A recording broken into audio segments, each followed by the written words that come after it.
और जो उसको पाक कहता है अल्लाह उसको गुनाहों से पाक कर देता है। आप तो माशाअल्लाह बोलने वाले लोग हैं।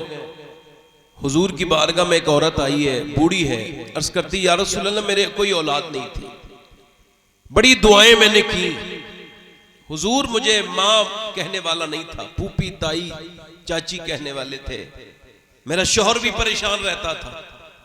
या रसूल अल्लाह जब मेरे शिकम में मेरे खुशी का एहसास हुआ तो मैंने बड़ा शुक्र अदा किया। यहां कितने लोग ऐसे बैठे हैं जिन्होंने अपनी औलाद पर शुक्र अदा किया होगा कि अगर आपकी औलाद आपाइज नहीं है तो शुक्र अदा कीजिए। अगर आपकी औलाद है, आप बे औलाद नहीं है, तो बे औलाद लोगों को देखकर, और मेरी बहनें बे औलाद औरतों को देखकर जिनको ताने सुन सुन के डिप्रेशन हो गया, वो मेरी बहनें मेरी बेटियां जिनके पांव के जूते घिस गए डॉक्टरों के यहां चक्कर लगाते लगाते, वो बच्चियां कभी अपने बच्चों को सामने बिठाल के कभी ये कहे अल्लाह तेरा शुक्र है, कभी 2 रकअत नमाज पढ़ के कहें। इमाम गजाली फरमाते हैं जो अपने बच्चों पर शुक्र अदा करता है अल्लाह उसके बच्चों को पे बरकत अता करता है। तो किसी ने कहा जब बच्चे पैदा हो गए तो कैसे बरकत? उन्होंने कहा बच्चों को अल्लाह नेक बना देता है उसके जो शुक्र अदा करता है। क्योंकि नेमत को बढ़ाने का वादा अल्लाह का है, शाकिर जो शुक्र अदा करेगा उसकी नेमत को अल्लाह बढ़ाएगा, ये उसका वादा है। वो औरत कहती है या रसूल अल्लाह मेरे शिकम में जब बच्चा आया मैंने बड़ा शुक्र अदा किया, जब ये पैदा हुआ तो मेरे आदमी ने बड़ा शुक्र अदा किया, मगर हुजूर वो तो दुनिया से चला गया, ये बच्चा मेरा बड़ा हुआ तो गूंगा है, ना उसने कभी बाप सुना ना मैंने कभी माँ सुना, मैं भी बूढ़ी हो गई हूँ, आपकी बारगाह में इस वजह से आई हूँ, ये एक बार कह दे मेरे दिल की हसरत निकल जाए, एक बार माँ कह के पुकारे। हुजूर आपके दर से कोई खाली नहीं जाता, वह क्या जूदो करम है शहे बता तेरा, नहीं सुनता ही नहीं मांगने वाला तेरा। वो औरत जब रोई तो मेरे हुजूर ने फरमाया आप रोए ना, बच्चे को लेके आए। हुजूर एक मर्तबा माँ कह के पुकारे, हुजूर ने फरमाया मेरे बच्चे को लेके आओ, बेटे को लेके आओ। वो बेटा सामने खड़ा हो गया। मेरा इमाम कहता है मेरे करीम से अगर कतरा किसी ने मांगा दरिया बहा दिए हैं, दुर्बे बहा दिए। फरमाया तुम बोलते नहीं हो? उसने गर्दन हिला के इशारा किया। हुजूर ने फरमाया चलो अभी तक तो नहीं बोले, मगर अभी बोल के बताओ मैं कौन हूं। तो जो अपने बाप को देख के न बोला वो रसूल पाक को देख के बोला आप अल्लाह के रसूल हैं। रसूल नबी मुख्तार कुल हैं, जिसको जो चाहे अल्लाह आपको सलामत रखे। जरा जोर से बोले, जरा पीछे वाले भी सुनो। अब इन दोनों हजरात ने नाज शरीफ पढ़ी, मैं एक मनकबत के 2-3 शेर पढ़ना चाहता हूँ, इस वजह से कि थोड़ा सा आपसे मेरा तकल्लुफ खत्म हो जाए और हम जो है ना वो थोड़ा सा मेरा रेपो बैंड स्ट्रांग हो जाए। आपसे थोड़ी देर बात करनी है, पढ़ दूं 2-3 शेर? दोनों हाथ उठा के बताएं। आप बिल्कुल इत्मीनान से हाथ उठाएं, यहाँ कोई धोखेबाज नहीं बैठा है जो आपसे हाथ किसी बात पे उठवा के दूसरी बात कह देगा। देखते नहीं जलसे में लोगों को, ये इस मेंबर से इस तरह का धोखा देना मेंबर के मियार के खिलाफ, ये बहुत गलत बात है कि ये कहना कि भाई कौन कौन सुनना, फिर कहते नहीं चाहता है तो अब वो हाथ उठाएगा बंदा। एक मौलाना तकरीर कर रहे थे वहां पे, बदबख्त न जाने कौन था वो मर गया, उसने बदतमीजी ये की कि तकरीर करते करते बोला कौन कौन हुजूर से मोहब्बत नहीं करता है। एक नौजवान ने ये सोच के हाथ उठाया कि ये पूछ रहा है कौन कौन करता है, तो जब उसका मजाक उड़ा तो वो बेचारा रात को सो ना पाया, अपने घर पहुंचा और फिर रात को उसे नींद ही नहीं आई।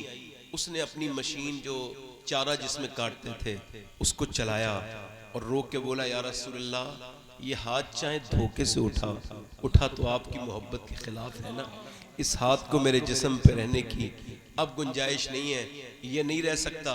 वो कहते हैं उसने अपना हाथ उस मशीन में डाला, हाथ के छोटे छोटे टुकड़े होने लगे और वो रो के कहने लगा या रसूल अल्लाह गवाह रहिएगा, मैंने धोखे से उठाया मगर वो हाथ काट दिया।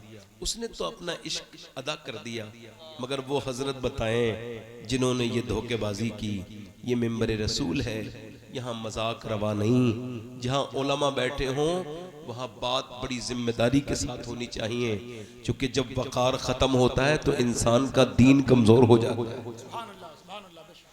मैं 2-3 शेर पढ़ता हूँ, दिल लगा के जरा दोनों हाथ उठा के बोलो लब्बैक या रसूल अल्लाह। दीने मोहम्मदी का उजाला हुसैन है,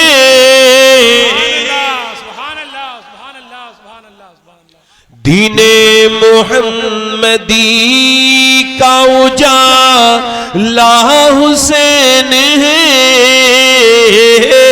और मेरे रसूल पाक का प्यारा हुसैन है, मेरे रसूल पाक का प्यारा हुसैन है, और जिसने कुचल के रख दिया तख्ते यजीद को, जिसने कुचल के रख दिया तख्ते यजीद को, शेर खुदा के घर का वो बेटा हुसैन है।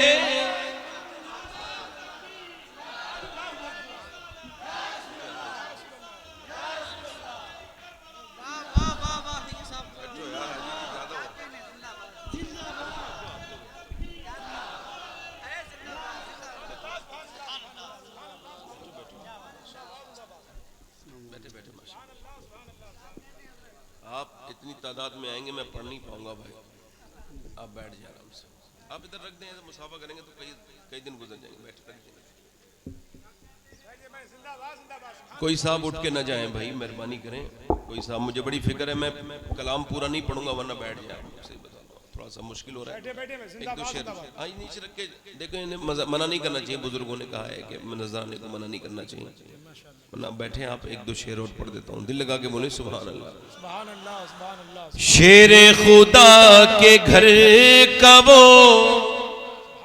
आप हुसैन तो कह सकते हैं ना। शेर खुदा के घर का वो बेटा हुसैन है, और इस दौर के यजीद से सुन्नी को डर नहीं, इस दौर के यजीद से सुन्नी को डर नहीं, क्योंकि हमारे सीनों में जिंदा हुसैन, क्योंकि हमारे सीनों में।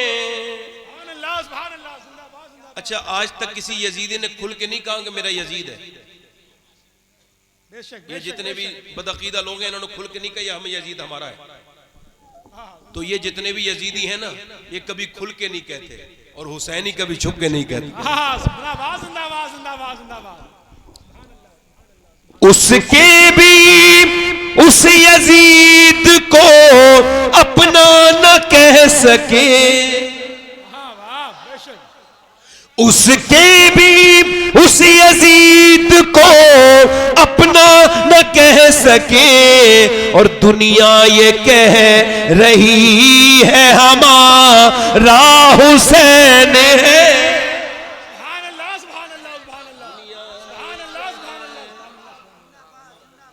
अच्छा, आखिरी शेर पढ़ता हूँ।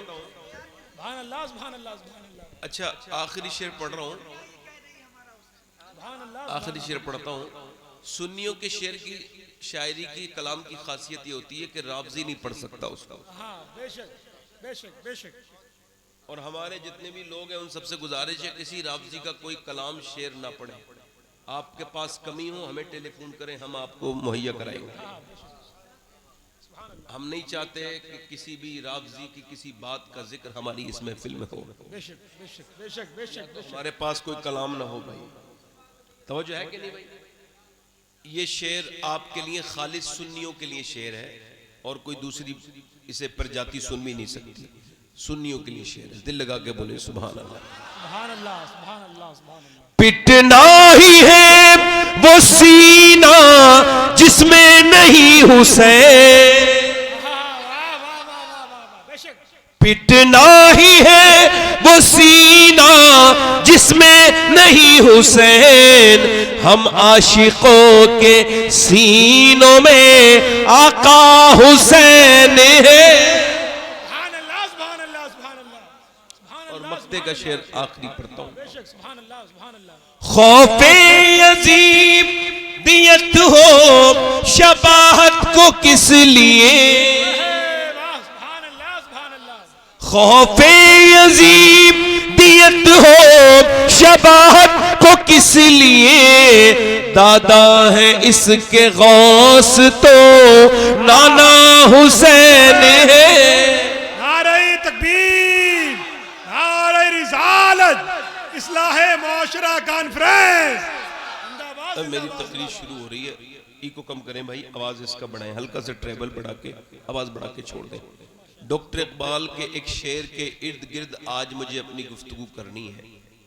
इकबाल ने कहा, वो एक सजदा जिसको तू गिरा समझता है, वो एक सजदा जिसको तू भारी समझता है, भारी, हजार सजदों से देता है आदमी को निजात। मेरी बहनें बेटियां मेरी बैठे सुने आराम से, और आप भी सुने। हो सकता है ये मेरी जिंदगी की आखिरी तकरीर हो, ऐसा हो सकता है, ठीक है। चूंकि हजरत उमर फारूक आजम ने एक आदमी से कहा कि तुम मेरे यहाँ नौकरी करोगे, उसको नौकरी के लिए लेके आए, अच्छी खासी तनख्वाह पर रखा। कहा साहब काम क्या करना है? कहा बस सुबह याद दिलाना है कि मुझे मरना है, और शाम को याद दिलाना है। चूंकि तुम मुझे अगर याद दिलाते रहोगे तो मैं कोई गलत फैसला नहीं करूंगा कि मुझे मरना है। एक दिन हजरत उमर ने उससे कहा कि अब तुम मेरे ना आना, आपकी छुट्टी है, मैं आपको नौकरी से निकालता हूं। कहा हुजूर मुझसे अच्छा आदमी मिल गया? फरमाया नहीं, अब मेरी दाढ़ी का एक बाल सफेद हो गया है, ये मुझे याद दिलाता रहेगा कि उमर को मरना है। इसका मतलब साफ है, हमारे बुजुर्गों ने ये दुनिया को समझाया और हम सबको समझाया, नेक बनना चाहते हो तो मौत को कसरत से याद करो। चूंकि इल्म का नूर, इल्म की बरकत, ये सब तभी मिलती है जब बंदा अंदर से मोमिन होता है, और मोमिन वो हो ही नहीं सकता जो मौत को याद ना करे। हुजूर ने इरशाद फरमाया, अम्मी आयशा ने अर्ज किया, रसूलुल्लाह कुछ ऐसे भी बंदे हैं जो शहीद तो नहीं होंगे मगर कयामत के दिन शोहदा के साथ उठेंगे। फरमाया हाँ, मेरे उम्मत में जो 20 बार रोज मौत को याद करेगा। मैं जो बात कर रहा था वो ये है, वो एक सजदा जिसको तू गिरा समझता है, हजार सजदों से देता है आदमी को निजात। अपनी जिंदगी में ये बात आज से, अभी से शामिल कर लें कि कोई परेशानी, कोई दुख, कोई तकलीफ, जिंदगी की उलझन किसी इंसान को ना बताएं, ना उसको बयान करें, क्योंकि आप जहां भी बताएंगे आपकी इज्जत खतरे में पड़ जाएगी। आप जिसके सामने भी जाके रोएंगे वो आपको एक दिन जलील करेगा। तू मेरे सामने आके रोया था, मैंने तेरी परेशानी दूर की थी, याद रखें, इधर उधर ना रोएं। गौसुल आजम फरमाते, सबको हाल बताओगे तो बेहाल हो जाओगे, हाल उसे बताओ जो हाल बदल सकता है, और वो अकेला रब है, उसकी रहमतें आवाज दे रही हैं। आप कहीं भी जाकर किसी मालदार के सामने रोएंगे, आपका राज वो फाश कर देगा और आपकी परेशानी भी दूर नहीं कर सकेगा। अल्लाह की रहमतें कहती हैं, तू जहां भी रोएगा, जिसके सामने रोएगा, वो तुझे गर्दन उठाने नहीं देगा। मेरे सामने रो, वो उठने नहीं देगा, मैं झुकने नहीं दूंगा।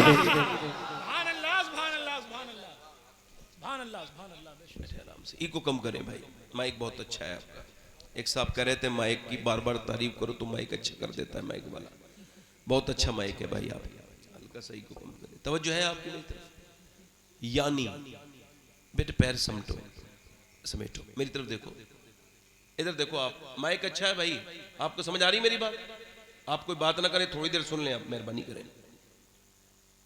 एक सजदा, मौला अली फरमाते, जो रब के सामने झुकता है वो सबके सामने, और जो सबके सामने झुकता है वो रब के सामने। आप याद करें, ज्यादा उलझन हो, तकलीफ हो, परेशानी हो, अल्लाह के रसूल फरमाते हैं सजदे में सबसे ज्यादा करीब बंदा अपने रब के होता है। हुजूर फरमाते हैं नवाफिल पढ़ने से यानी सजदा करने से बंदा इतना करीब चला जाता है कि फिर बोलता बंदा है, जबान फिर अल्लाह की हो जाती है। ये नवाफिल, ये सुजूद, ये नमाज जिसको हमने छोड़ा, इधर उधर अपनी परेशानी बयान करती नहीं। मेरी बहनें भी बैठी हैं, आप भी बैठे हैं। आप चाहे कितनी भी जिंदगी में इधर चले जाएं उधर चले जाएं, अल्लाह के प्यारे रसूल सल्लल्लाहु अलैहि वसल्लम की सीरत मुबारक जब आप देखेंगे तो आपको एहसास होगा जितने गम हुजूर ने सहे हैं, अल्लाह के रसूल फरमाते हैं सारे नबियों की तकलीफ एक पलड़े में रख दी जाए और मुझ मोहम्मद की तकलीफ एक पलड़े में रख दी जाए तो फरमाते हैं मेरी तकलीफ का पलड़ा भारी हो जाएगा। मगर पूरी हुजूर की जिंदगी में सरकार ने कभी किसी का कांधा तलाश नहीं किया। मेरे नबी को जब भी रोते हुए देखा तो हदीस यही बताती है, नबी जब भी रोए अपने रब के सामने रोए। ये एक चीज जो मैं आपको बयान कर रहा हूं, इसको आज आपने गांठ लगानी है। मेरी बहनें भी सुन लें और आप भी सुन लें। सजदे करने की आदतें डालें। कभी 2 रकात नमाज पढ़ लिया करें। कोई परेशानी आए सबको ना बताया करें, अपने रब से बात किया करें, उसके सामने कहा करें। मौलाना रूम ने एक वाकया लिखा, एक आदमी था, बादशाह था, सफर पे जा रहा था, उसको बड़ा शिकार का शौक था और शिकारी था, वो फितरतन शिकार करता था। बादशाह के साथ साथ उसको शिकार का बड़ा शौक था और शिकारी किधर चला जाए शिकार की तलाश में वो कोई खबर नहीं। वो एक दिन बिछड़ गया अपने पूरे टूर से और उस तरफ चला गया जिधर सहरा है और वो सहरा में जाके खो गया। उसका घोड़ा चलते चलते बैठा, उसके किसी जानवर ने काटा जहरीले और वो मर गया। अब इसका जब घोड़ा भी मर गया, खाने पीने का सामान खत्म, बादशाह है मगर प्यास की वजह से जबान बाहर को आ गई। दोपहर जैसी बढ़ने लगी, रेत तपने लगी। इसने देखा इसको शराब, इसको धोखा देने लगी वो रेत। ये दौड़ के जाता रेत को पानी समझ के, मगर वो रेत के जर्रात चमकते हुए ऐसा लगता था कि जैसे दरिया है।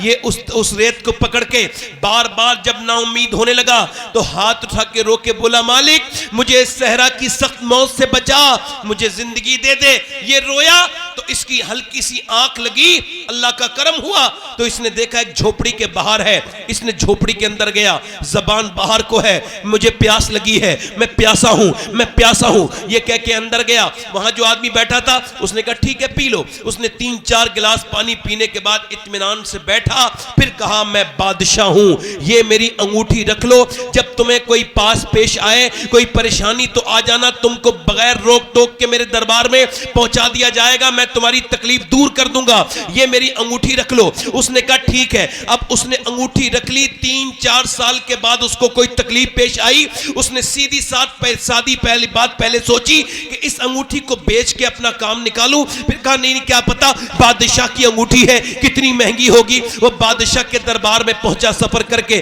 जब उसने अंगूठी दिखाई तो बड़े VIP ट्रीटमेंट दिया गया उसको, मेहमाने खुसूसी के तौर पर बगैर किसी रोक टोक के बादशाह के हुजरे खास में पहुंचा दिया गया। वो जब जाके देखा तो बादशाह अल्लाह की बारगाह में रो रहा है और वो सजदे में रो रहा है। ये वापस पलटा, बादशाह ने सलाम फेरने के बाद पूछा कौन आया था? लोग पकड़ के लेके आए, ये था। कहा तुम क्यों आए थे, कौन हो? उसने अपनी अंगूठी दिखाई। अच्छा तुम वो हो, मगर आए क्यों थे और तुम जा क्यों रहे हो? कहा इस वजह से एक परेशानी की बात आपसे करने आया था, एक तकलीफ में मुब्तला हो गया था, फिर सोचा आपको अपनी तकलीफ बयान करूं। कहा फिर यह है जब मैं यहां पे आया आपको देखा तो आप तो किसी और के सामने रो रहे थे, तो मैंने सोचा उसके सामने क्यों रोऊं जो किसी और के सामने रोता है।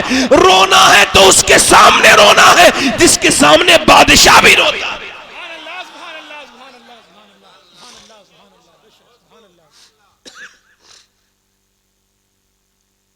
यानी कभी आपको ऐसा लगे, दिल घबराने लगे, सूरत नजर ना आए, कोई तकलीफ आ जाए, तो अपनी जिंदगी में अपने रब के सामने सजदा करना। मेरे नबी की सुन्नत यह है कि 313 सहाबा इस तरफ हैं, बड़े ध्यान से सुनना। इनके पेट बिल्कुल पीठ से लगे हुए हैं, इन्होंने खजूर की गुठलियां चूस के रोजे रखे हैं, इनके हाथों में तलवारें नहीं है, इनके हाथों में सिर्फ खजूर की डंडियां हैं, लकड़ियां हैं और 7 तलवारें हैं। उनके किसी के दस्ते टूटे हुए हैं, किसी की नोक टूटी हुई है और उधर 1000 लोग हैं, सबके हाथों में नेज़े, तलवारें।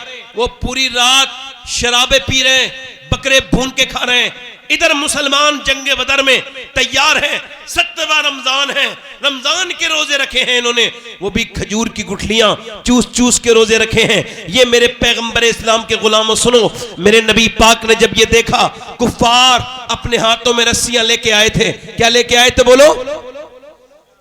ए भाई बैठ जाओ, भाई मेहरबानी करो। ए भाई भैया बैठ जाओ, मेहरबानी करो, बैठ जाओ। मैंने पहले आपसे अर्ज किया था बैठ जाओ। ए भाई बैठ जाओ 2 मिनट। क्या मतलब है आप लोगों को? कहां जाना है? खत्म कर दूं? मेरी तकरीर ठीक नहीं लग रही? आप बताओ। आप लोग थोड़ा सा सपोर्ट किया करो। इसी वजह से मैं रात में बहुत ज्यादा रात में तकरीर करने का मिजाज नहीं रखता। और कोई बात नहीं, अब तो लोग बड़ी ऐसी ऐसी बातें करते हैं। तकरीर में कितने वक्त भी कर लूंगा, मगर मेरा ख्याल ये रहता है कि ताज़ा वक्त में लोग कोई साफ सुन के चले जाएं, थकान होने लगती है। आप छोड़ें तो ख़त्म कर देता हूँ मैं, इंशाल्लाह फिर कभी तकरीर कर लेंगे। आप थक गए हैं तो कोई मसला नहीं। बताइए क्या ख्याल है आपका? नहीं, बीच में किसी को डिस्टर्ब करना अच्छी बात नहीं ना। मैंने पहले आपसे कई मरतबा कह दिया, बल्कि रुक गया मैं कि जिसे जाना चले जाए। तकलीफ होती है ना मैं आप लोगों से। मेरा पूरी बात में जो कह रहा हूँ वो भूल गया मैं क्या कह रहा था। यही मसला है हम लोगों के साथ। हम लोग जब शायरी सुनते हैं तो बड़े दिल से सुनते हैं और बड़ा उसमें हमको थोड़ा सा जोश वोश भी आता है, मगर जब इस तरह की चीज़ें होती हैं तो हमारे दिलों में वो उतनी बात असर नहीं करती। उसकी वजह यही है कि अगर कोई पक्का नमाजी आदमी, अगर उसकी ईशा की नमाज छूट जाए तो वो बेचैन रहता है पूरी रात। उसको तकलीफ़ होती है, यार मैंने नमाज क्यों नहीं पढ़ी। और अगर एक बेनमाजी आदमी, वो तो अजानें होती रहती हैं, ढीठ हो जाता है, यहाँ तक कि वो इज्जतें उसका दिल बर्बाद हो गया। दिलों के ऊपर इलाज कीजिए। मैं किसकी बात कर रहा था? सैयदना अबू बकर सिद्दीक बयान करते हैं कि हुजूर को मैंने देखा कि सरकार ने सजदा करना शुरू किया। जहां मस्जिद अरीश है वहां हुजूर ने अपना सर रखा है सजदे में, और हुजूर की जो चादर है, अब देखो इधर 313 है, उनके पास दौलत कोई नहीं, ताकत दुनिया भी कोई नहीं, खजूर की गुठलियां चूस के रोजे रख के। फिर हम रोजे रखने वाले रमजान के महीने में देखो जवान जवान लोग सहरी खाते हैं, रोजा नहीं रखते। ऐसी बदतमीजी हमारे यहाँ आ गई है रमजान के महीने में। ये मेरे सहाबा इकराम हैं, मेरे हुजूर के आशिक, मेरे हुजूर के यार, हुजूर के वफादार। ऐसे आशिक अल्लाह ने अपने हबीब को या बड़े चुन के दिए कि 313 हैं, मगर ऐसा अल्लाह के ऊपर तवक्कुल है, ऐसा अल्लाह के ऊपर भरोसा है कि खजूर की लकड़ियां लेकर मेरे नबी ने आज सजदे में सर रखा है। और हजरत अबू बकर सिद्दीक कहते हैं नबी को उस दिन जितना रोते हुए देखा उतना कभी नहीं देखा। कुफ्फारे मक्का हाथों में अपने रस्सियां लेकर के आए हैं, इससे नबी को बांध के लेकर के जाएंगे। इनकी हैसियत ही क्या है? 2 मिनट में ऐसे मसल लेंगे जैसे चूटी को मसला जाता है। ऐसी बड़ी बड़ी बातें कर रहे थे। उधर मेरे नबी ने सर सजदे में रखा। हजरत अबू बकर सिद्दीक इरशाद फरमाते हैं नबी पाक के सर से चादर नीचे को आती है, मैं ऊपर रखता हूं, फिर हुजूर के ऊपर सर से चादर नीचे आती है, फिर मैं ऊपर रखता हूं, यहां तक कि हुजूर की आंखों के आंसू से वहां की रेत भीगने लगती है। मेरे नबी पाक सल्लल्लाहु अलैहि वसल्लम ने आज रब की बारगाह में जो सजदा किया है उस सजदे की बात अलग है। मेरे नबी पाक क्या अर्ज करते हैं? आला हज़रत फरमाते हैं आंखें रो रो के सुजाने वाले, जाने वाले नहीं आने वाले। यानी मेरे नबी पाक आज इतना रोते हैं, हुजूर की आंखें सूज रही हैं और क्या अर्ज करते हैं मेरे रब ए मेरे परवरदिगार, ये 313 मैंने जो ताइफ में तकलीफें उठाई और जो मेरे ऊपर ऊंट की ओजड़ियां रखी गई और जो मेरी पिंडलियां फाड़ दी गई, जो मेरे ऊपर पत्थर मारे गए, जो मेरे बच्चे भूखे प्यासे रहे, तो मैंने पूरी जिंदगी की कमाई से ये 313 ये मैंने जमा किए हैं मालिक। अगर ये मेरा अबू बकर मेरी पूरी जिंदगी की कमाई है, ये मेरा उमर मेरी पूरी जिंदगी की कमाई है, ये मेरा अली, मेरा बिलाल, मेरा तलहा ये मेरी पूरी जिंदगी की कमाई है, ऐ मेरे रब देख तो मेरे गुलामों को, इनके पेटों में खाने नहीं, इन्होंने खजूर की गुठलियां चूस के तेरे नाम पे आए हैं, इनके हाथ में तलवार नहीं है। मेरे नबी अर्ज करते हैं मालिक ये 313 तेरे महबूब की पूरी जिंदगी की कमाई है, जो मैंने तकलीफें उठा उठा के, अगर ये आज मिट गए तो कयामत तक तेरा कोई नाम लेवा नहीं होगा। मेरे नबी ने सर सजदे में रख करके अपने गुलामों को ये कहा था कि जब तुम अपने सारे काम कर सको तो सर सजदे में जरूर रखना, अपने रब के सामने जरूर रोना, उसके सामने ये जरूर अर्ज करना कि मालिक मैं कमजोर हूं, तू ताकतों वाला परवरदिगार है, तू बेपनाह ताकतों वाला परवरदिगार है, उसके सामने जरूर गिड़गिड़ाना, तभी तुम्हारी जिंदगियों में इनकलाब पैदा हो जाएंगे। ऐ मेरे नबी के गुलामों, मेरे नबी पाक रोते चले जा रहे हैं, ऐ मेरे मालिक मेरे गुलामों पर करम फरमा, मेरे आशिकों पर करम फरमा। हुजूर ने चेहरा उठाया, मेरा इमाम कहता है इजाबत का सेहरा, इनायत का जोड़ा, दुल्हन बन के निकली दुआए मोहम्मद। मेरे नबी ने सर उठा के देखा कि उधर हवा चल रही है। हजरत अली ने अर्ज की या रसूलल्लाह वो कैसी हवा है? रेत उड़ती है। फरमाया अली हवा नहीं है, बल्कि अल्लाह ने जिब्राइल को भेजा है 500 फरिश्तों के साथ, मुसलमानों की मदद के लिए आ गए हैं। उधर उसके बाद उधर हवा चली, कहा अब ये हुजूर कैसी हवा है? फरमाया ये भी हवा नहीं है, ये भी मीकाईल 500 फरिश्तों के साथ उतरे हैं। वलक़द नसरकुमुल्लाहु बिबदरिन व अंतुम अज़िल्ला। याद करो मुसलमानों कि जब तुमने अपने रब के सामने सजदे किए थे और जब तुम्हें अपने रब पर भरोसा था, तुम 313 उठे थे। तुम्हारे नबी ने कहा था मुसलमानों अल्लाह की मदद आ गई, खजूर की डंडियां लेके गुलाम मुस्तफा चले हैं, उनके पेटों में खाने नहीं है मगर दिल में ईमान इतना मजबूत है। कहते हैं चलो मुसलमानों ने अपने खजूर की डंडियां उठाई, उधर तलवार और नेज़े उठे, उधर वो बोले कुफ्फारे मक्का हमारे पास ताकत है, हमारे पास हथियार है। वो कहने लगे हमारे पास महबूबे रब्बे परवरदिगार है, हमारे पास, उन्होंने कहा हमारे पास ताकत है, कहा हमें हुजूर से मोहब्बत है। खजूर की डंडियां जब उठी है तो तलवारों के मुकाबले में तारीख गवाह है, इकबाल कहता है दश्त तो दश्त है, दरिया भी न छोड़े हमने, मेरे जुल्मात में दौड़ा दिए घोड़े हमने, दिया जाने कभी यूरोप के कलीसियाओं में, कभी अफ्रीका के तपते हुए सहराओं में, शान नजरों में नजस्ती थी जहांदारों की, कलमा पढ़ते थे हम छाओं में तलवारों की,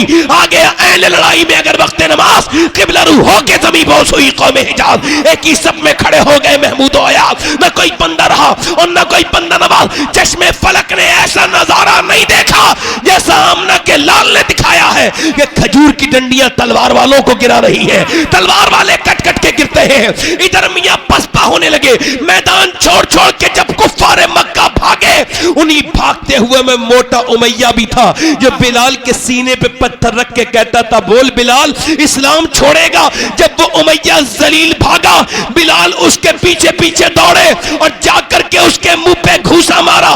वो जमीन पे गिर के बिलाल को देखने लगा। बिलाल ने कहा बे देखता क्या है? ये बिलाल का घूसा नहीं है, ये तो इस्लाम का घूसा कुफ्र के मुंह पे लगा।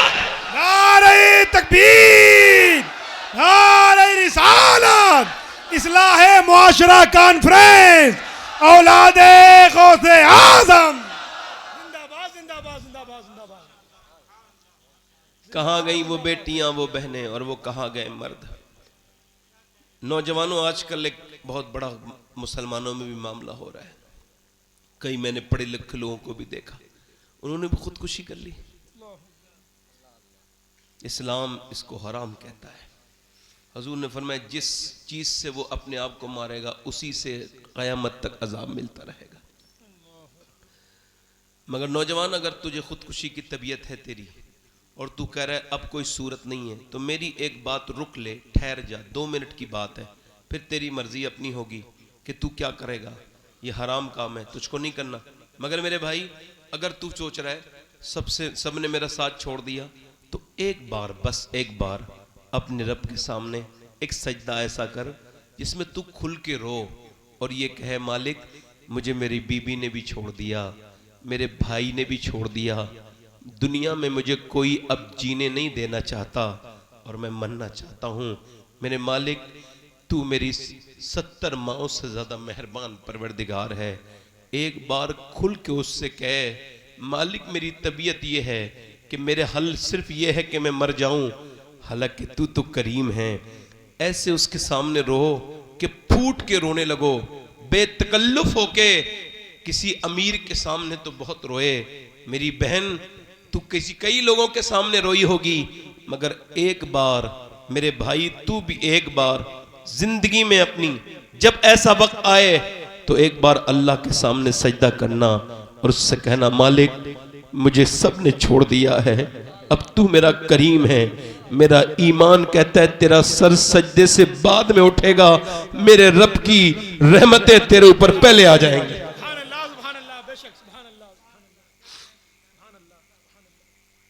छुड़ाओ मेरी बहनों मेरी बेटियों से पूछो इन्होंने क्या किए। अब सजदे ना तो ये करती हैं, ना इनकी बेटियां करती हैं, ना इनके बेटे करते हैं। अब तो ये छोटे छोटे बच्चे भी पबजी ये वो दुनिया भर के गेम। बच्चों के रोने पर क्या देते हैं? मोबाइल। तौबा तौबा, ये मोबाइल 5-6 घंटे से ज्यादा चलाना, 4 घंटे से ज्यादा, ये एबनॉर्मल है।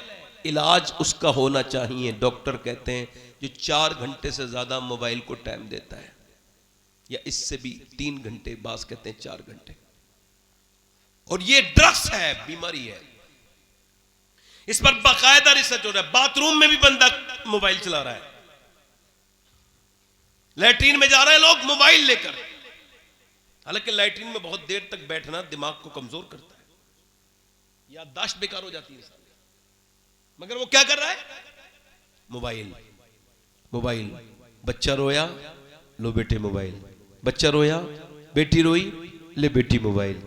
कैम्ब्रिज यूनिवर्सिटी ने कहा बच्चे के रोने पर जो औरतें मोबाइल देती हैं, मोबाइल नहीं दे रही हैं, ड्रग्स दे रही हैं, ड्रग्स, जहर दे रही हैं अपने बच्चों को, दुश्मनी निकाल रही हैं उनके साथ। क्योंकि ये बच्चे फिर पूरी तरह से माशरे को अच्छे, ये बच्चे जानवर के बच्चे पैदा होते हैं, माँ को पहचान लेते हैं, भैंस के बकरी के, मगर इंसान का बच्चा जो प्यार देता है उसे ही माँ समझता है। आला हजरत रदी अल्लाह तआला इरशाद फरमाते हैं कि जब औरत पहली मर्तबा अपने बच्चे को दूध पिलाए और दूध के साथ नबी पर दुरूद भी पढ़ दे, अल्लाह उसके बच्चे को आशिक रसूल बना देगा।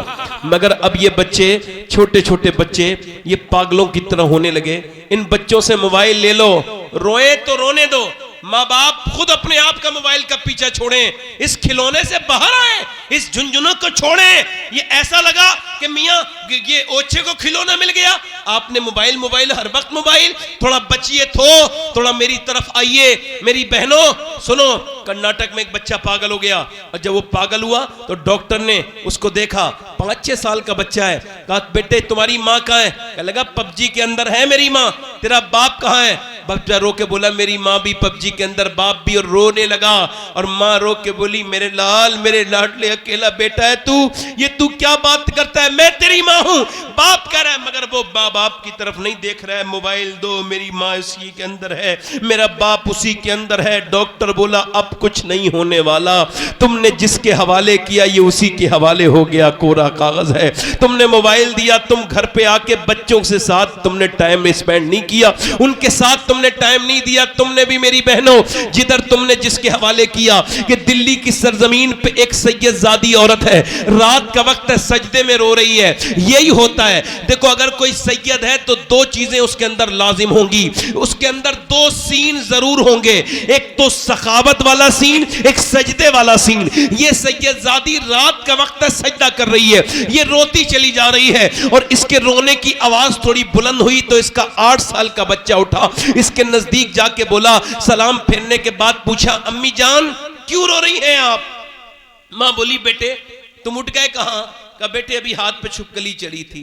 कहा फिर मुझे याद आया आज छुपकली तो हटा दी, कल कब्र में जाऊंगी तो कॉकरोच से डरती हैं औरतें, बाथरूम में नहीं जाती जिसमें कॉकरोच हो, उस बाथरूम में नहीं जाती जिसमें छुपकली हो, तो उस कब्र में जाने की कोई तैयारी है जिसमें बड़े कीड़े हैं, बड़ी तन्हाइयां हैं, बड़ा जिल्लत का सामान है। वो कहने लगी मैं सोचती हूँ बेटे आज ये कीड़ा हटा दिया, कल मेरे लाल जब मैं कब्र में जाऊंगी और जब कीड़े नाक और मुंह की तरफ आएंगे तो मैं कहती हूँ रब कब्र के अजाब से महफूज रखना, मैं तेरी कमजोर बंदी हूँ। बच्चा 8 साल का था, दिल पे धक्का लगा, रोने लगा। माँ ने कहा क्या हुआ बेटे? अम्मा तुम तो बड़ी हो, मैं तो बहुत छोटा हूँ, मैं कब्र में जाऊंगा तो क्या होगा? कभी अपने बच्चों के साथ सजदे करना, तुमको बड़ा लुत्फ आएगा।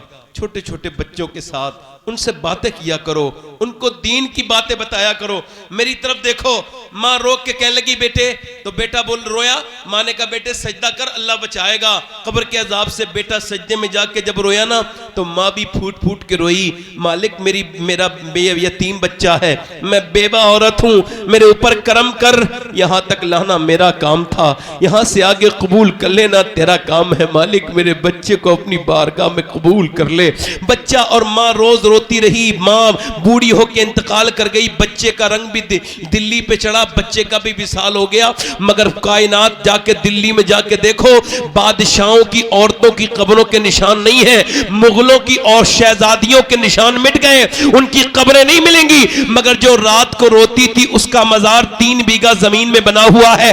हर बुध के दिन हर हफ्ते उसके यहाँ मेला लगता है। उसका नाम सैयदा जुलेखा अल मारूफ माई साहिबा है, और करीम में उसके बेटे का मजार है। बादशाहों की तो कब्रें ढूंढोगे तब भी नहीं मिलेंगी, उसमें निशान मिट गए। मगर उसकी बेटे की कब्र पर आज रोज मेला लगता है। उसके बेटे का नाम निजामुद्दीन महबूब इलाही है। नारे तकबीर, नारे रिसालत, इस्लाहे मुआशरा कॉन्फ्रेंस, औलादे गौसे आजम, जिंदाबाद जिंदाबाद जिंदाबाद। मेरी बहनें, मेरी बेटियों से मैं अर्ज कर रहा था, कहां गई वो बेटियां जो नमाजों की पाबंद थी? मैं आपसे पूछ रहा हूं, अब आप मुझे बताइए, माएँ छोड़, 2 तरह की औरतें हैं मुसलमानों में, ध्यान सुनना, 2 तरह की लड़कियां, औरतें दोनों, सब कह रहा हूं, वो एक हर एज की औरत। एक तो वो बेगैरत बेशरम औरत है, समझो, जिसको कितना भी कोई कह ले वो पर्दा करेगी नहीं। ठीक, तो जो है आप लोग नहीं, देखो 2 ही कैटेगरी, तीसरी कोई कैटेगरी, कितना भी कह लो पर्दा कर नहीं करेगी। मेरी बहनों, मेरी बेटियों को समझाओ, फिटिंग का लिबास पहनना ये हराम है, बल्कि ये जो आस्तीन खुली हुई कपड़े चल रहे हैं ये तो सख्त हराम है, सख्त नाजायज है। उलमा ने लिखा है कि औरत अगर वुजू करने गई है, उसको वुजू करने के लिए अपनी ये जो है वो कलाई खोलनी है, और गैर महरम उसको देख रहे हैं, यानी उसको जो जिनसे पर्दा है और लोग उसे देख रहे हैं। अब अगर वो हाथ खोलेगी तभी वुजू करेगी, और वो उस पानी के अलावा कोई सूरत है ही नहीं, तो उलमा ने ये लिखा है फिर वो तयम्मुम से नमाज पढ़े, फिर वो वुजू ना करे। अब इन मेरी बहनों को, बेटियों को समझाओ, ये जो बेपर्दा है, तो एक वो औरत है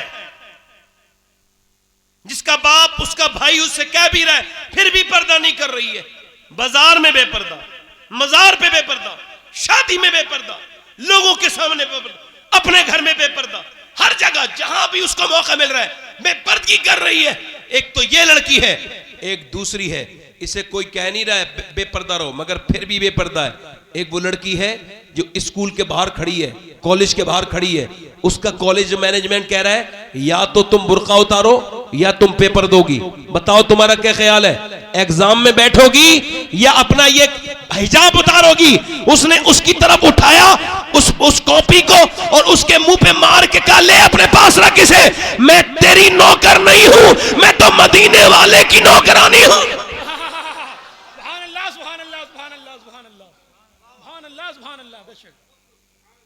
लड़कियां दोनों मुसलमान हैं, ठीक है, मगर एक वो है जो पर्दा करना और एक छोड़ना नहीं चाह रही है। दोनों का बैकग्राउंड चेक करें तो पहली का बैकग्राउंड में गाने हैं, फिल्में हैं, ड्रामे हैं, अम्मी अब्बा भी बेगैरत हैं, अम्मी अब्बा के साथ हाथ में हाथ डाल के बेगैरती के साथ, बेपर्दगी के साथ जा रही है। अम्मा काफ़ी बूढ़ी हो गई है मगर फिर भी मेकअप करके शादियों में जाती है। इन बेगैरतों को बताओ, जब ऐसी माँ होगी लेके जा रही है, माँ फिल्म भी देख रही है, घर में अफसाने चल रहे हैं, फिल्म चल रही है, बच्ची यही सब गंदगी देख करके बड़ी हो रही है, उसके घर में पर्दे का कोई रिवाज है नहीं, कोई शर्मो हया है नहीं। और दूसरी बच्ची कौन है? सुनो, दूसरी बच्ची के घर में हुजूर की बेटी की बातें होती हैं, सैयदा ज़ैनब की बातें होती हैं, ज़रा ज़ोर से तो बोलो सुभान अल्लाह। खातून करबला की बातें होती हैं उसके घर में कि सैयदा ज़ैनब कुरान पढ़ रही हैं। अब तो कौन कुरान पढ़ता है, अब तो मियाँ मैं एक घर में गया ना, एक साहब बोले मेरे घर में कोई जादू वादू कराया हुआ है। अच्छा, मैं उनके अगर खाना खाने गया था, उन्होंने मुझे दुनिया भर की पंचायत सुनाई, मुझे बड़ी तकलीफ हुई, मैं तो ये सब बातें जानता भी नहीं हूँ। बोले आप जरा देखिए जादू कौन सा। मैं कह लगा यार मैंने आपने उससे कुछ नहीं कहा, मैं अफसोस में रहा कि मैं कहाँ फंस गया। मगर फिर वो बोला मैं उसकी बीबी से लेके आया, ये तावीज़ फला मियाँ का है, ये तावीज़ फला मियाँ का है, ये फला का तावीज़ है, ये फला, हमने इसका मोमजामा कर लिया, मगर हमारे ऊपर कोई फर्क नहीं पड़ा, हमारे घर में बड़ा किस्म का जादू है। मैं अंदर गया कमरे में, मैंने कहा जरा कुरान शरीफ उठाओ। कुरान शरीफ जब उठाया तो उसके ऊपर धूल जमी हुई थी, मैंने उसको सीने से लग अल्लाह के कलाम को, और मैं हल्का फुल्का रोने लगा। मुसलमान हूं ना, मुझे अफसोस हुआ। कहा क्यों रो रहे हैं? मैं कहा इस वजह से जब मियाँओं के तावीज़ की इतनी अहमियत है कि उनके ऊपर मोमजामा लगाया जा रहा है, उनको खुशबू लगाई जा रही है, और जब कुरान शरीफ के ऊपर धूल जम जाए तो ये कौम बर्बाद नहीं होगी। कुरान में हर चीज़ की शिफा है, कुरान मोमिनीन के लिए शिफा है, ये बदन की बीमारी के लिए भी है, रूहानी बीमारी के लिए भी है। वनुनज़्ज़िलु मिनल कुरान मा हुवा शिफ़ाउ व रहमतुल लिल मोमिनीन, ये रहमत है मोमिनीन के लिए। इब्ने अब्बास कहते हैं कोई बदन की ऐसी बीमारी नहीं है जिसका इलाज कुरान में मौजूद नहीं है, और कोई रूह की ऐसी बीमारी नहीं जिसका इलाज कुरान में मौजूद नहीं। मगर कुरान को अब कौन पढ़ता है? कहाँ गई वो औरतें जो कुरान पढ़ती थीं, कहाँ गई? लोग कहते हैं करबला के मैदान में हुसैन इब्न अली ने नेज़े पे चढ़ के कुरान पढ़ा है। मैं कहता हूं जल्दबाजी ना किया करो, बात पूरी कहा करो। पूरी बात यहां से शुरू होती है कि पहले अली ने फाखे करके मदीने में कुरान पढ़ा है, और फातिमा ने चक्की चला के कुरान पढ़ा है, फिर हुसैन इब्न अली ने करबला में। नारे तकबीर, नारे रिसालत, मसलके आला हज़रत, औलादे गौसे आज़म, जिंदाबाद जिंदाबाद जिंदाबाद। हमारे कुरान से तो हुदल लिन्नास, कुरान सारे इंसानों के लिए हिदायत है, मुसलमानों के लिए सिर्फ नहीं। कुरान गैर मुस्लिम की लड़की की सहेली बन गई मुसलमान लड़की। अभी कोई 20-25-50 साल पुरानी भी बात नहीं हुई है, वो बन गई सहेली। तो उसने देखा उसकी सहेली कुरान पढ़ती है, उसके घर गई, क्या पढ़ती हो? अल्लाह का कलाम है। कहा अच्छा मुझे पढ़ा दोगी? कहा मेरी अम्मी से पूछ लो। वो अपनी वालदा से जाके बोली उसकी, आप मुझे पढ़ा देंगी?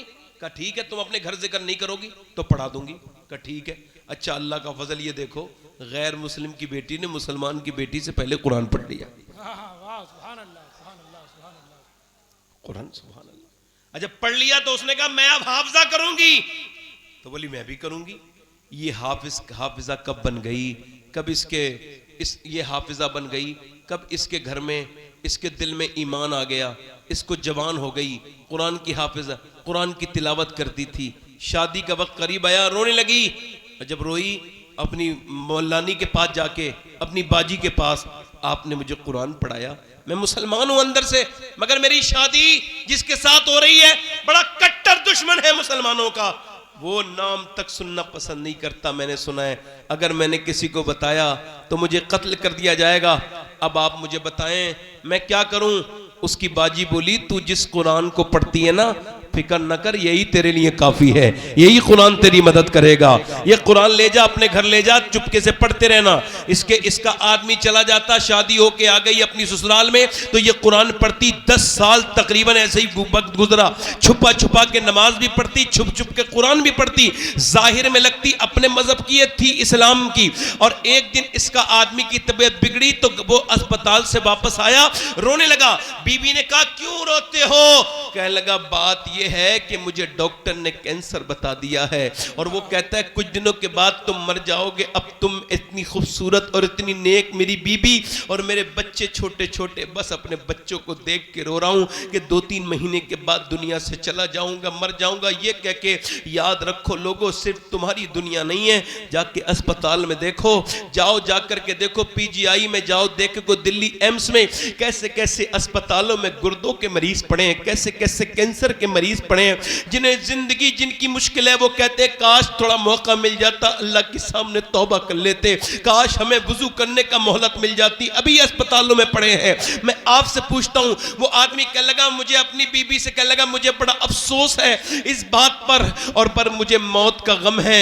औरत बोली, अगर आप मेरी एक बात माने तो आपका इलाज मैं कर सकती हूं। का तुम कोई डॉक्टर मना करता है? का आप मान तो लें, मरता क्या ना करता, मैं तुम्हारी एक बात मान लूंगा। बोलो क्या? का बस आपको मेरी एक बात माननी, इलाज आपका मैं शुरू कर देती हूं। उसने कहा ठीक है। उसने अंदर गई और उसने फिर जो है ना कुरान शरीफ खोला। उसने देखा था जब उसके यहाँ कोई आता था तो उसकी जो मुल्लानी थी ना, सूरह फातिहा शरीफ पढ़ के उसको दम करती थी। इसने जो है ना वो अल्हम्दु शरीफ पढ़ना शुरू कर दिया, और जब ये इय्याका नअबुदु व इय्याका नस्तईन पर पहुंची तो ये रोने लगी, कहने लगी, मालिक मैं तुझे पूछती हूं और तुझसे ही मदद चाहती हूं। ए रहमान और रहीम, ए करीम करम करने वाले, बेपना ताकतों वाले, मेरे आदमी को शिफा दे दे। ऐसी रोई, रोते रोते रोते रोते रोज पानी पिलाती थी, और बड़ा जमाना हो गया था उसको अल्लाह की बारगाह में दुआ करते करते। 3 महीने लगातार पानी पे फूंक फूंक के पिलाती रही, और 3 महीने के बाद आदमी की तबीयत ठीक हुई तो जाके अस्पताल गया। वापस आया तो मुस्कुरा भी रहा था, रो भी रहा था। बीबी ने कहा क्या हुआ? रोते हो भी मुस्कुराते भी हो? का तूने मुझे क्या पढ़ के सुनाया? का क्या हुआ? का डॉक्टर ने मेरा चेकअप करके कहा है ऐसा लगता है तेरे जिस्म में कभी कैंसर था ही नहीं, तूने मुझे क्या पढ़ के सुना दिया? औरत रो के बोली, तुम बुरा तो नहीं मानोगे? का नहीं। का जिस नबी से तुम नफरत करते हो उसी के ऊपर जो अल्लाह का कलाम नाजिल हुआ है, उसी कुरान की एक सूरत को पढ़ के मैंने आपको पिलाया है, अब बुरा ना मानना। आदमी आके बढ़ के बोला, ऐसा कर मुझे कलमा पढ़ा के मुसलमान कर दे। अरे जिस कुरान को मैं मानता नहीं था तब मुझे शिफा हो गई, मानूंगा तो फिर मेरा क्या होगा? आज भी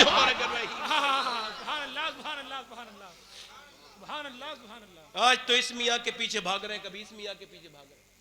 मियाँ लोग मालदार होते चले जा रहे हैं, मुरीद गरीब होते चले जा रहे हैं। मियाँ लोगों के पास मर्सिडीज है, बढ़िया बढ़िया, डरा डरा के धंधा कर रहे हैं लोग। अब तो कुछ ऐसे भी मियाँ है, मेरी बात उस मियाँ लोगों तक पहुंचा दो, ये जो अपने आगे सजदे करा रहे हैं माज़अल्लाह।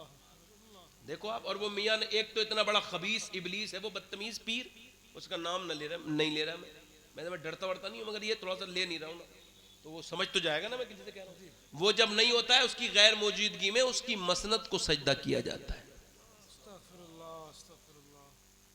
सजदा ताजीम की नियत से अगर उसके मुरीद करते हैं तो ये तो हराम है, और माज़अल्लाह अगर उसने इबादत की नियत से कर रहे हो तो वो सारे काफिर हो गए। ठीक है, मैं गलत तो नहीं कह रहा हूं? एक ऊंट पागल हो गया मदीने में, सबको मार रहा था, और सहाबा ने हुजूर से अर्ज की, हुजूर एक ऊंट बड़ा दरिंदा हो गया, लोगों को मार रहा है, पागल हो गया। तो हुजूर गए ना, तो हुजूर की तरफ दौड़ा, सहाबा डर गए कहीं हुजूर को तकलीफ ना पहुंचाए। सरकार की तरफ आया, कदमों में सजदा करने लगा। सहाबा ने अर्ज की, हुजूर ये जानवर होके सजदा करता है तो हमारा तो ज्यादा हक पहुंचता है। तो सरकार ने फरमाया, नहीं, अगर मैं मखलूक में किसी को सजदा करने का हुक्म देता तो मैं औरत को देता कि वो अपने मर्द को सजदा करे। जब हुजूर को सजदा नहीं कर सकते तो तेरी पीर साहब की हैसियत क्या, औकात क्या? ये वहाबी देवबंदियों को देखो, ये लगाते हैं वहां पर फेसबुक पे, ये पीर बरेलवी पीर, ये बरेलवी पीर है जिसे आप पीर कह रहे हैं, हमारा बरेलवी पीर वीर नहीं है, ये तो कोई जाहिल है, किसी बदतमीज आदमी की वीडियो है, वो नाच रहा है साहब, वो कव्वाली अजान हो गई, मगर मियाँ ने जैसी ढोलक पे थाप सुनी है, मियाँ पे रंग चढ़ गया। मियाँ जो है ना, जैसे सांप जो है ना बीन को सुन के करबटे बदलता है, वैसे ही जैसे ही कव्वाल शुरू हुआ, वो दाढ़ी मुंडा बदतमीज, वो बेवुजू आदमी, वो उधर बैठा है, वो हाथ पे वो ढोलक पीट रहा है, उधर वो मियाँ पे रंग चढ़ रहा है, माज़अल्लाह। ये सब तमाशा बना दिया इन लोगों ने। ये हमारा पीर वीर नहीं है, खुदा की कसम, अगर ये सजदा रवा होता किसी पीर को तो सबसे पहले जो मुरीद सजदा करता उसका नाम अबू बकर सिद्दीक होता। खुदा की कसम, ये जो आपने लगाया है दुनिया भर की चीजें, ये हमारा पीर वीर नहीं है, ये बरेलवी पीर नहीं है जिसे आप अपना बरेलवी हमारा नाम लिख रहे हो। हमारे तो बरेली के वो पीर हैं जिनका नाम है हुजूर मुफ्ती आजम मुस्तफा रजा खां मियां। वो गुजरात की एक सरजमीन पे गुजर रहे हैं, ट्रेन के अंदर बैठे हुए वो पढ़ रहे हैं अल्लाह अल्लाह अल्लाह। आवाज पैदा नहीं हो रही है, ऊपर एक गैर मुस्लिम आदमी लेटा है और कहता है ओ मौलाना, ये जो हल्के हल्के पढ़ रहे हो ये जोर से तो पढ़ो। कहा नीचे को आओ। वो मियां 15-20 लोग थे, सब गैर मुस्लिमों के वो रहनुमा थे, उनके गुरु थे। कहने लगा ये क्या पढ़ रहे थे, जरा जोर से पढ़ो। आपने फरमाया मैं पढ़ता हूं। आपने जब जोर से पढ़ना शुरू किया, वो 12-13 भी उसी अल्लाह के जिक्र में ऐसे लगे कि वो 15 लोग एक बार ईमान लेकर के आए और कहने लगे जब बरेली के मुस्तफा रजा के जिक्र में ऐसी बरकतें हैं तो फिर बगदाद के गौसे आजम के जिक्र का आलम। जिंदाबाद। नारे तकबीर, नारे रिसालत, इस्लाहे मुआशरा कॉन्फ्रेंस, फैजाने हुजूर मुफ्ती आज़म हिंद। 5 मिनट की गुफ्तगू और कर लूं, खत्म करूं? बताओ, दिल लग रहा है? हाथ दोनों उठा। सुभान अल्लाह, सुभान ऐसे किसी पीर की बैत ही जायज नहीं, बल्कि अक्सर आज के जमाने में लोग मुरीद हो ही नहीं पा रहे हैं। ऐसी झुंझुना इधर से बज रहा है, ना ये शरीयत के हिसाब से मुरीद है, ना ये पीर है। ऐसे पीरों के जिनके बारे में कह रहा हूं। एक बार मैं खराब पीरों के खिलाफ तकरीर कर रहा था, एक अच्छे पीर को बुरा लग गया। मैंने दर जन्नत से रिजवान को पुकारा था, वो आ गई रिजवान। अल्लाह वला वला कुव्वत। हमने तो नहीं कहा कि आपको कुछ कहा। चोर की दाढ़ी में तिनका भी होता है। एक साहब कह रहे थे आप पीरों के इतना खिलाफ क्यों बोलते हैं? मैंने कहा मैं तो खुद पीर हूं, मेरे बाबा पीर, दादा पीर, परदादा सारे सब, मगर पीर सिर्फ राहबर होता है, मंजिल नहीं होता। सुभान अल्लाह। मंजिल रब है। बेशक बेशक जल्दी बोलो। बेशक। अब एक तो लड़की वो है जो पर्दा करना और एक पर्दा कर रही है। कुरान कौन पढ़ रही है? सैयदा ज़ैनब। जरा जोर से तो बोलो सुभान अल्लाह। मेरी बहनें, 6 साल की बच्चियों पे ये ट्राई करें, इंशाल्लाह घर में पर्दे का, बरकतों का माहौल हो जाएगा। कुरान पढ़ रही हैं, नबी की नवासी, दुपट्टा गिर गया, सैयदा फातिमा ने आकर के दुपट्टा रखा। ज़ैनब ने पूछा अम्मी जान आपने सर पे दुपट्टा क्यों रख दिया? कहा ज़ैनब वो नाना नाराज हो जाएंगे। उस बच्ची से नाराज हो जाते हैं, सर पे दुपट्टा नहीं रखती। सैयदा ज़ैनब रोई और रोई सुन के। हसास बाप की हसास बेटी सैयदा फातिमा आई। क्यों रोती है मेरी ज़ैनब? अम्मी जान नाना से कह देना इस बार माफ कर दें, अगली बार ज़ैनब अपनी गर्दन तो कटाएगी मगर सर पे से दुपट्टा नहीं हटाएगी। करबला के मैदान में सब शहीद हो गए, हुसैन की बहन के हाथ सर से चादर छीनेगी।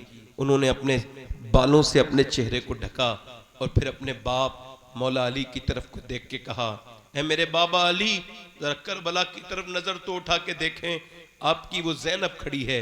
जब मैं चलती थी कूफे में, जब मैं चलती थी मदीने में, मक्के में, आप फरमाते थे हसनैन यानी हसन हुसैन जाओ मेरी बेटी के पांव का निशान मिटाओ। मैं नहीं चाहता कि मेरी बेटी के पांव के निशान भी कोई देखे। मौलाई मौलाई मौलाई, ये नई बात चला शुरू कर दी।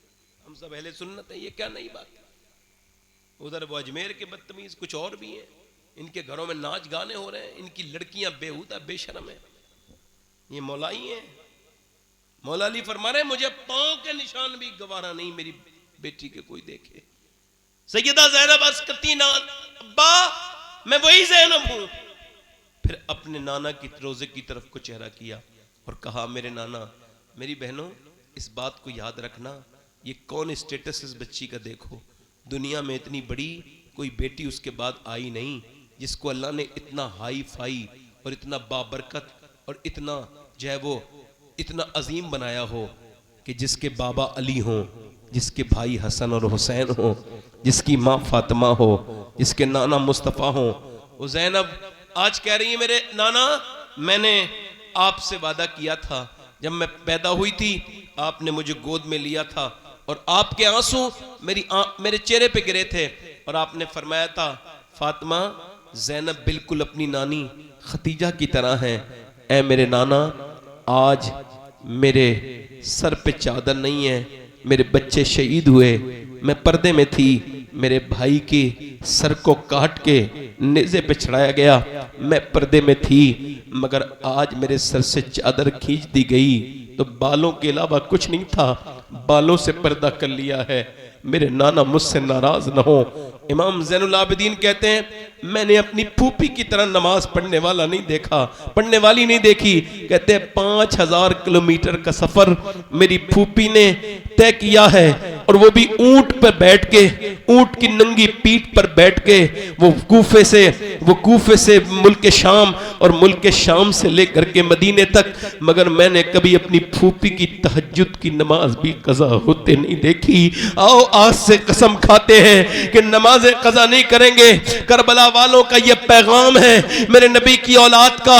इमाम ज़ैनुल आबिदीन कहते हैं, मैंने देखा अपनी फूफी को, उनके बच्चों की लाशों के टुकड़े उनकी गोद में आए, मगर वो फिर भी सजदे कर रही थी। मैंने देखा कि कासिम की लाश आई, मगर मेरी फूफी के सजदे कज़ा नहीं हुए। मैंने कहा, ऐ मेरी फूफी, किसी के घर एक इंसान शहीद हो जाए, उसकी जिंदगी में अलग अलग तब उसकी वो सब कुछ भूल जाती है। माँ जिसका एक बेटा, आपके तो भाई भतीजे सब शहीद हो गए, मगर आपके सजदे कज़ा होते नहीं देख रहे। उधर आपके बच्चे भतीजों की लाशों पर घोड़े दौड़ रहे हैं, हड्डियों की टूटने की आवाजें आ रही हैं। उधर ज़ैनब, आप मेरी फूफी सजदा कर रही हैं, ये कहां से सीखा? तो मेरी फूफी जान ने कहा, ऐ मेरे ज़ैनुल आबिदीन, ये मैंने अपनी माँ फातिमा से सीखा है, तेरी दादी से सीखा है, और किसी से नहीं सीखा। करबला से ये पैगाम आ रहा है, आज के बाद कोई जब करबला बयान करे तो पूरी बयान करे, और पूरी करबला ये है कि अगर करबला का नवासा हुसैन लाजवाब है तो नवासी ज़ैनब भी लाजवाब है। अगर हुसैन ने करबला में सजदा बचाया है तो ज़ैनब ने करबला में पर्दा बचाया है। आज अपनी बहनों को बताओ, अपनी बेटियों को ये समझाओ कि कल क़यामत के दिन ये क्या जवाब देंगी जब नबी की बेटी से अगर पूछ लेंगी कि तुमने पर्दे क्यों नहीं किए थे। अपनी बेटियों से पूछ रहा हूं। जिंदगी मुख्तसर है। मैंने अभी 3 महीने हुए हैं, मैंने अपनी माँ को कब्र में उतारा है। 3 महीने से कुछ 5-6 दिन ज्यादा हुए। मेरी माँ कब्र में चली गई, और आज मैंने अपने बाप को भी देख लिया। देखो, माँ बाप जिंदा है ना तो उनका ख्याल करना, कि मरने के बाद अफसोस न करना। ये हमारे बड़े सगीर में यही मसला है, बाप बाप जिंदा होंगे उन पर जुल्म करेंगे। एक साहब रो रहे थे अपनी माँ की कब्र पे। मैंने कहा, क्यों रो रहे हैं? कहने लगे, मुझे अम्मी याद आ रही। मैंने कहा, मैं तुम्हें जानता हूं, तुमने अपनी माँ को गालियां भी दी थी भाई, आज तुम अपनी माँ के लिए रो रहे हो। काश जीते जीतनी मोहब्बत दी होती। माँ तो माँ है भाई। याद रखो, जिस घर में माँ बाप नहीं, जिस घर में माँ नहीं, वो कितना ही भरा हुआ घर सही, मगर वो खाली है।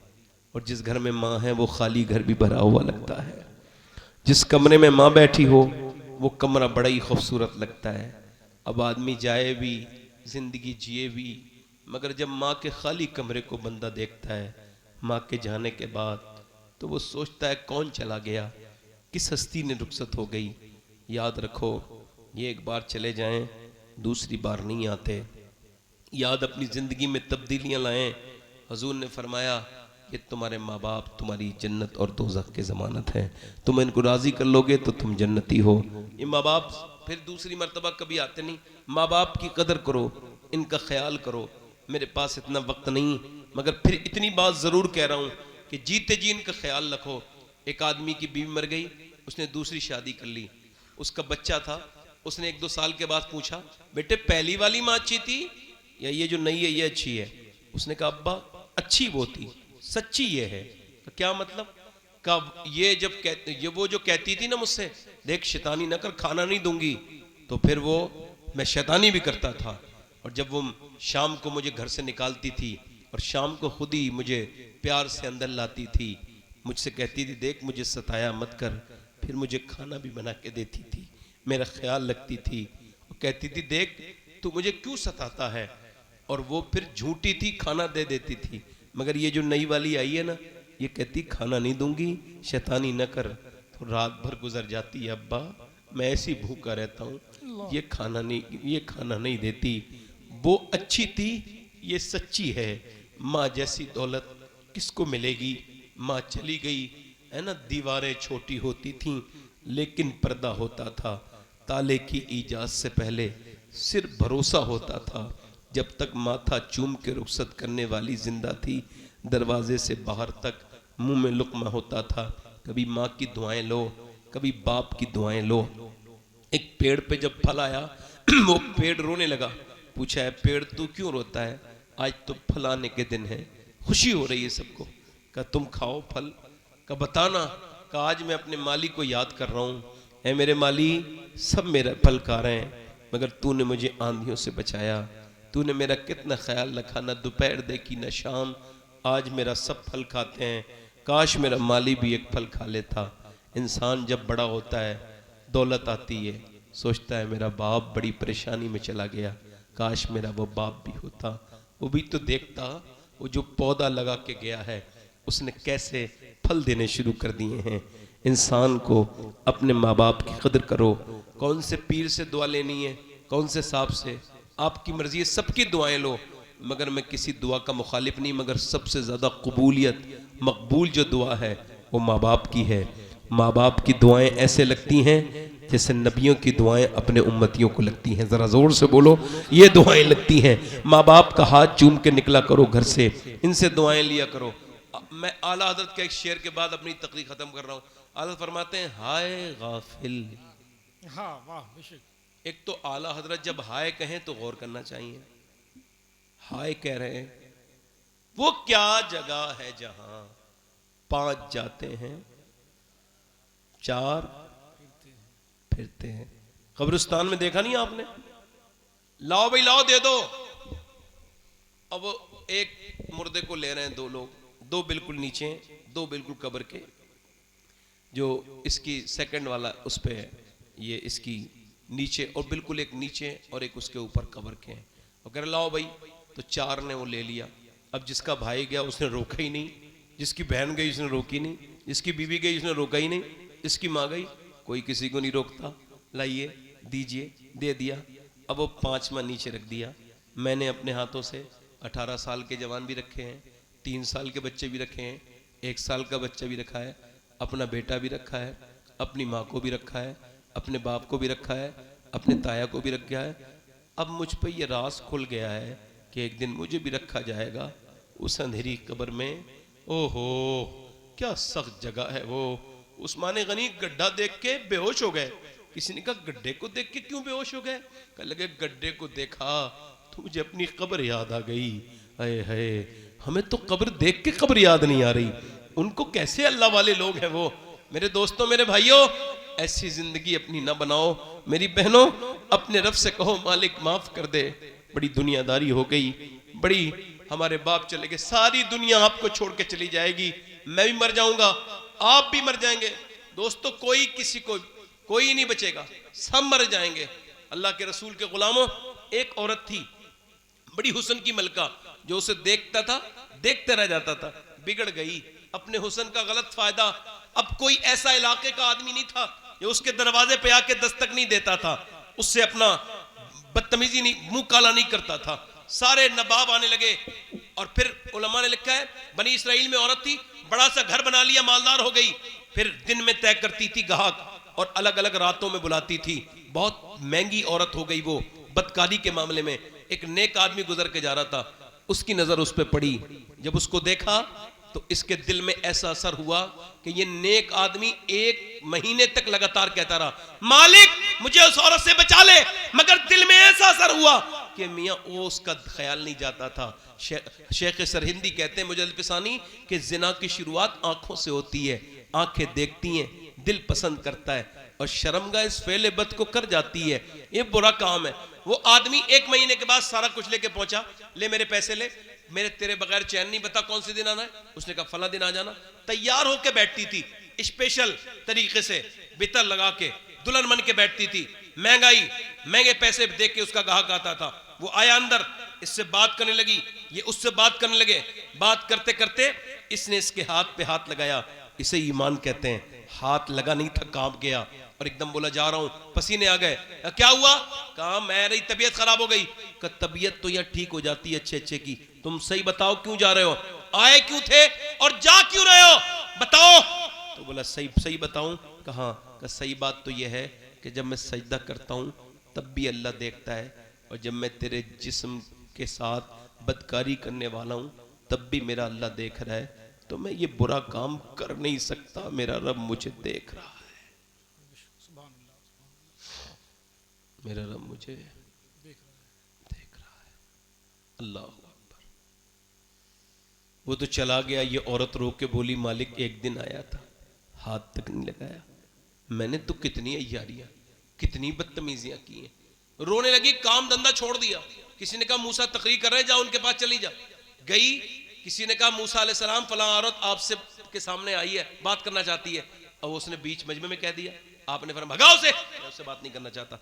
बुरी औरत थी, बदनाम थी। अब चले गई, वो अपने दरवाजे को बंद करके बोली मालिक मूसा ने तो भगा दिया, ये बता तू भगाएगा तो कहां जाऊंगी? जमी भी खुदा की, जमा भी खुदा का, मकीनो मका ला मका भी खुदा का, गुनाहगार बंदे कहां जा सकेंगे खुदा की खुदाई से बाहर निकल के। रोक के बोली मालिक अगर मेरे जैसी कोई गुनहगार नहीं तो तेरे जैसा करीम भी कोई नहीं है। मालिक मूसा ने भगा दिया, तू भगाएगा तो कहां जाऊंगी? दरवाजे पे दस्तक देने लगा कोई, ये रो रही थी, आंखों से आंसू भर रहे थे, नहीं खोला। फिर दरवाजे पे दस्तक हुई, नहीं खोला। फिर बोली कहीं दरवाजा कोई तोड़ न दे। इसने जब दरवाजा खोल के देखा तो सामने मूसा अलैहिस्सलाम खड़े थे। कहने लगे आप क्यों आ गए? आपने तो मुझे भगा दिया था। कहा मुझे क्या खबर थी, अभी जब तू रोई है ना अल्लाह ने तेरे आंसुओं को कबूल किया है, और जिब्राइल से कहा है जा मेरी बंदी को ये पैगाम पहुंचा के आ मूसा कि मैंने अपनी बंदी के गुनाहों को माफ कर दिया है, उसके गुनाह माफ कर दिए हैं। सर उठा के बोली मूसा आप ठीक ठीक बात करो, मेरा दिल बड़ा लरसता है, सही बताओ क्या मेरे जैसी पापन जिसके गुनाहों की कोई हद नहीं, उसको ऐसा माफ करने वाला है वो?